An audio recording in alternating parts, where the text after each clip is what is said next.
Welcome to another episode of Neverendingpanel.com. Tonight's panel is We Don't All Wear Spock Ears, Fan Stereotypes in Popular Culture. My guest tonight, and we have a special guest in Darnell Coleman, who is a LOSFES board member.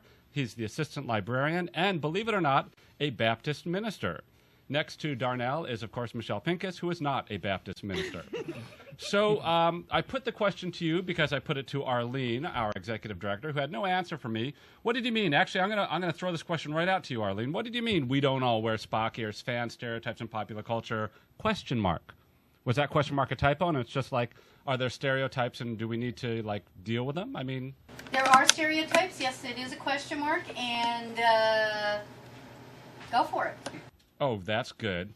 All right, so look, my feeling is there are stereotypes for a reason. There are generalizations for a reason.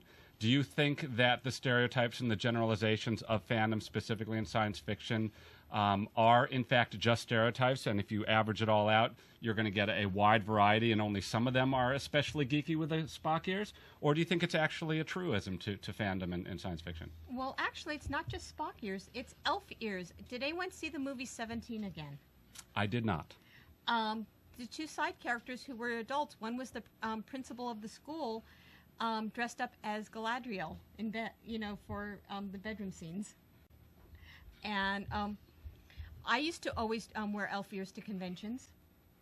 So, okay, but it's not answering the question. So you might be the stereotype that popular culture picks on. So what I'm really asking is it in fact true? Is it just a small amount of people who are obsessive, like the famous Saturday Night Live, kiss somebody? What was the combination? Or does fandom actually represent a general, it is spread out like in any other kind of craziness, Sunday, Sunday, Sunday. Those guys are all insane, or are they all insane? Well, yeah, I think it is pretty spread out because anytime there's a new Star Wars movie, how many people in line are dressed as Star Wars characters?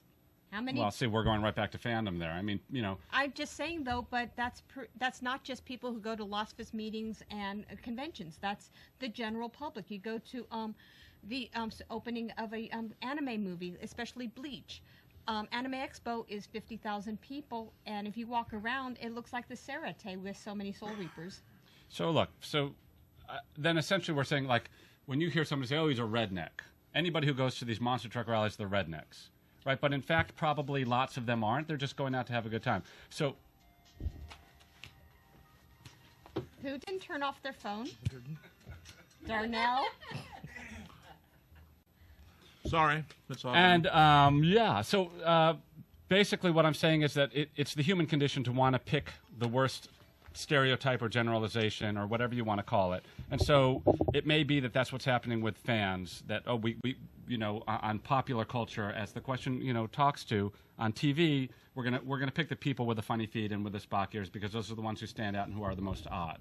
I was wondering, because I was trying to get a word in edgewise here, Darnell, and you just keep hogging the conversation. Well, I'm new. So, there you go. Go ahead. So I'm humble. Be more aggressive. Anyway, I believe that fan stereotypes are mostly true. Nearly all the fan stereotypes are true, except that it's other races are coming into fandom, other ethnicities are coming into fandom. So that they were just all European Americans. That's a good word for it. Is not necessarily true anymore, but other stereotypes are. So wait, true. Are you suggesting that somebody who a different race coming into fandom is going to have a different stereotype? That No, I'm saying that some of them actually have Spock ears. Yes, or Battlestar. Right. So, but I don't think that popular culture will distinguish between someone who is of color and somebody who is not wearing Spock ears. They're both wearing Spock ears. They're both kind of geeky. Ed. First of all, fandom is worldwide. You cannot focus on just the United States.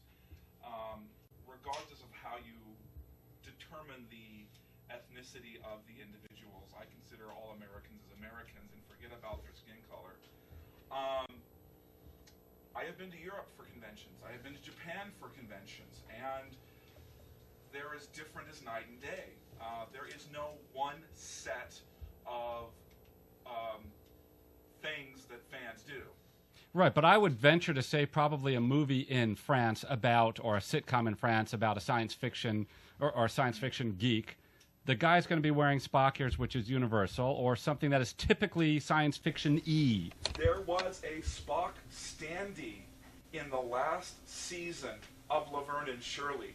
Does that make it geeky? Yes, that's what I'm arguing. In Marty. France, it would not be that way because they are exceedingly what's known as surcon. They're not fanish except for a few scattered fans. What does that mean, Surcon? In other words, it's very serious. It's all about science fiction, nothing about fandom. Very interesting. Hair. Yeah, another thing I was going to say, one of the problems with the mundane world is that the Hollywood types, they just go to the conventions that are mostly based on the TV and movies. And it's really a smaller fandom than the overall fandom that is more about books. And because of that, it distorts what the fan is. I mean, literally, there's a lot of people out there that thinks that a lot of science fiction fans have never read a book. Okay, Darnell. But that's not popular culture. Popular culture, sorry. No pounding the table. Okay, popular culture focuses on certain stereotypes. Just like you figure that all rednecks are white. You focus on a certain stereotype. We who are in fandom could say, well, there's many different kinds of us, which there are, but popular culture pulls out certain ones. That's what popular culture does. Not what there's different kinds, but popular culture focuses on a small thing. Yes, Ed. Okay, now I'm going to get into this.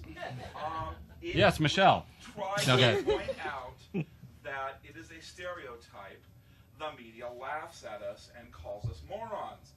If the same thing happened to, say, a group of Muslims, where they said all Muslims are alike, there'd be a holy war. And the media would go ballistic.